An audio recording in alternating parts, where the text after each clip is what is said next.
Hello दोस्तों, कैसे हैं आप सब? आशा करता हूँ कि आप अच्छे होंगे और अपनी पढ़ाई को निरंतर जारी रख पा रहे होंगे। जिस प्रकार से आपको इंटरफ़ेस में दिखाई दे रहा है 251 जैसलमेर की स्थापना किसने की थी? जी हाँ, ये हम पढ़ रहे हैं मूल पाठ्य पुस्तक कक्षा 10 की जो आरबीएसई की मूल पाठ्य पुस्तक लगती है, उसका हम अध्याय नंबर 1 पढ़ रहे हैं। अब तक इसके हमने 5 पार्ट कवर कर लिए हैं। आज ये छठा पार्ट है अध्याय नंबर 1 का। इसमें इतने सारे प्रश्न बन रहे हैं क्योंकि ये राजस्थान का इतिहास कवर अप कर रहा है ये जो अध्याय है। आरबीएससी का मेन जो मुख्य किताब लगती है उसका। तो चलिए उससे पहले हमने 250 तक क्वेश्चन कर लिए हैं। आज का 251वां क्वेश्चन कुछ इस प्रकार से है, जैसलमेर की स्थापना किसने की थी? जैसलबाटी ने। कौन सा किला ढाई साकों के लिए जाना जाता है? जैसलमेर का किला, सोनार का किला जिसे कहा जाता है, इसे ढाई साकों के नाम से जाना जाता है। जैसलमेर का पहला साका किसके काल में हुआ था? मूलराज के काल में, अलाउद्दीन के आक्रमण के समय जैसलमेर का पहला साका हुआ था। जैसलमेर का दूसरा साका किसके काल में? राव दूदा के काल में, फिरोज शाह के आक्रमण से। जैसलमेर का अर्ध साका कब हुआ था? ये देखिए ढाई साका हुए। पहला साका हो गया था मूलराज के काल में, अलाउद्दीन खिलजी ने आक्रमण किया था। दूसरा हुआ था राव दूदा के काल में, जो फिरोज शाह के द्वारा आक्रमण किया गया था। और इसका तीसरा लेकिन वो अर्ध साका था, जिसमें जौहर हुआ था, लेकिन 1550 में लूणकरण में अमीर अली के हमले से ये तीसरा शाखा अर्ध शाखा हुआ था। इसके बाद पढ़ते हैं आगे। नागौर दरबार में किस भाटी राजा ने अकबर की दीनता स्वीकार कर अपनी पुत्री का विवाह अकबर से किया था? हर्राय भाटी ने। नागौर दरबार में किस भाटी राजा ने अकबर की अधीनता स्वीकार कर अपनी पुत्री का विवाह अकबर से किया था? तो हर्राय भाटी ने।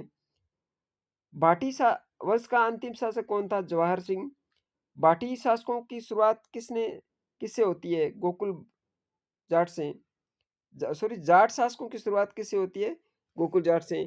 गोकुल जाट की हत्या के बाद उसके संघर्ष को किसने जारी रखा? राजा राम जाट ने। भरतपुर के स्वतंत्र जाट साम्राज्य की शुरुआत किसने की थी? चुंडामन जाट ने। किस जाट शासक को जयसिंह ने ब्रजराज की उपाधि दी थी? बदन सिंह को। किस जाट शासक ने पानीपत के युद्ध के पश्चात मराठों को शरण दी थी? सूरजमल ने। रूहेलों के खिलाफ युद्ध में किस सेनापति ने सूरजमल की मृत्यु की पूर्ण पुष्टि पर ही विश्वास किया? नजीब खान ने। करौली का कौन सा राजवंश स्वयं का संबंध मथुरा की सूरसेन शाखा से मानता है? यादव वंश। करौली के शासक राजवंश की स्थापना किसके द्वारा की गई? विजय पाल 1040 को। कल्याणपुर वर्तमान जिसे करौली कहते हैं, किसने बसाया? अर्जुन पाल सिंह ने। करौली के किस शासक ने अंग्रेजों से संधि की थी? हरबख्श पाल सिंह ने। आबू के परमार वंश का संस्थापक कौन था? धूमराज आबू के परमार वंश का शासक था। और इसके बाद आगे बढ़ते हैं। किस किस युद्ध में मराठों के विरुद्ध राठौड़ कछवाहा शिवसेना पराजित हुई? पाटन का युद्ध मराठों के साथ में हुआ था ना, 20 जून 1790 को। मेवाड़ की राजकुमारी कृष्णा देवी से विवाह को लेकर कौन से शासकों में विवाद था? जोधपुर का मानसिंह और जयपुर का जगत सिंह के बीच में कृष्णा कुमारी विवाद था। इसके बाद में कृष्णा कुमारी किसकी पुत्री थी? मेवाड़ शासक भीम सिंह की। और आज का अंतिम प्रश्न है, जोधपुर में सत्ता संघर्ष किसके मध्य चला? विजय सिंह और राम सिंह के मध्य। तो ये था आज का कंटेंट, जिसमें हमने 272 तक क्वेश्चन किए।